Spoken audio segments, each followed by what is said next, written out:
토성에는 수많은 위성이 있지만 미마스는 유난히 눈에 잘 들어옵니다. 표면을 가득 덮은 충돌 흔적과 거대한 허셜 충돌구 때문에 마치 데스스타를 닮은 천체처럼 보이기 때문입니다. 이 인상은 오랫동안 과학자들의 판단에도 영향을 줬습니다. 미마스는 오래전에 큰 충돌을 겪은 뒤 그대로 얼어붙은 죽은 세계처럼 보였습니다. 그 판단에는 나름의 이유가 있었습니다. 허셜 충돌구는 지름이 위성 전체 크기에 비해 너무 클 정도로 거대합니다. 그런 구조가 아직도 날카롭게 남아있다는 사실은 내부가 오랫동안 단단하게 굳어 있었다는 해석과 잘 맞았습니다. 내부가 따뜻하고 유연했다면 거대한 충돌구벽은 세월을 이기지 못하고 진작에 무너져 내렸을 겁니다. 그래서 미마스는 오랫동안 지질 활동이 멈춘 얼음 덩어리로 분류됐습니다. 하지만 카시니 탐사선은 이 단순한 그림에 균열을 냈습니다. 적외선 관측으로 본 미마스 표면에는 팩맨처럼 보이는 이상한 열 분포가 나타났습니다. 이 현상 자체는 내부 바다의 직접 증거는 아니었습니다. 과학자들은 토성 자기권의 입자들이 표면 얼음을 다지면서 열 전도율을 바꾼 결과라고 분석했습니다. 즉, 표면은 여전히 조용해 보였지만 미마스를 더 자세히 봐야 할 이유가 생긴 겁니다. 미마스가 중요한 또 다른 이유는 토성 고리와의 중력 상호작용입니다. 이 작은 위성은 카시니 간극을 만드는데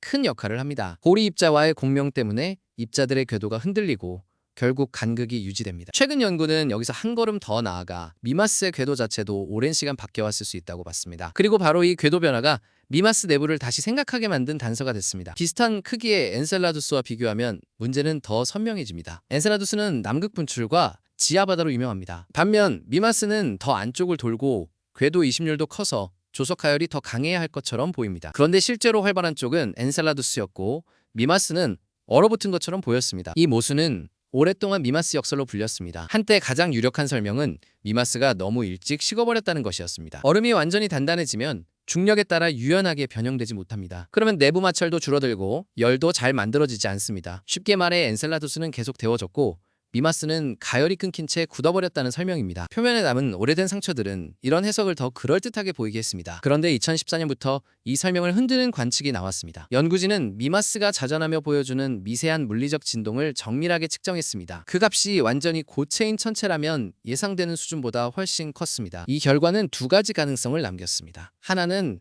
내부 핵이 이상하게 길쭉한 모양이라는 가설입니다. 다른 하나는 바깥 얼음층이 액체층 위에서 어느 정도 분리돼 움직인다는 가설입니다. 당시에는 오래된 표면 지형 때문에 첫 번째 설명이 더 안전해 보였습니다. 하지만 2024년 연구가 판을 뒤집었습니다. 연구진은 카시니가 13년 동안 모은 자료를 이용해 미마스의 궤도 변화를 다시 계산했습니다. 그 결과 단순한 길쭉한 핵만으로는 관측값을 설명하기 어려웠습니다. 가장 잘 맞는 해석은 두꺼운 얼음 아래 전 지구적 바다가 존재한다는 모델이었습니다. 즉, 미마스는 죽은 얼음 위성이 아니라 지하바다를 숨긴 해양 천체였던 겁니다. 더 흥미로운 점은 이 바다가 아주 오래된 것이 아닐 수 있다는 사실입니다. 연구 모델은 미마스의 바다가 비교적 최근에 형성됐을 가능성을 제시합니다. 그래서 표면은 여전히 오래된 충돌 흔적을 유지하고 내부만 뒤늦게 녹기 시작했다는 설명이 가능해집니다. 허셜 충돌구가 선명하게 남아있으면서도 아래에는 바다가 존재할 수 있는 이유가 여기서 풀립니다. 미마스는 처음부터 뜨거웠던 세계가 아니라 뒤늦게 변하기 시작한 세계일 수 있습니다. 그 에너지원으로는